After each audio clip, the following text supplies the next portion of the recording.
እመቤታችን ከአዳምና ከሔዋን ጋር ትምጣላችሁ፣ በቤታችሁ ትግባላችሁ፣ ቤታችሁ ይባረክላችሁ፣ ክፉ አይንካችሁ፣ የሚጠላችሁ ኃይል ከእግራችሁ በታች ይከስከስ፣ የዲያብሎስን ኃይል አስሮ ያኑርልን። ሰላም ለሀገራችን፣ ሰላም ለዓለም ይስጠን።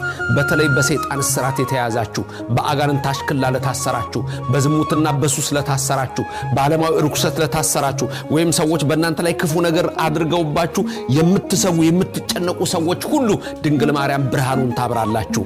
ድንግል ማርያም በብርሃን መስቀል ተባርካችሁ፣ ድንግል ማርያም ከነ ልጇ ከናንተ ጋር ትሁን።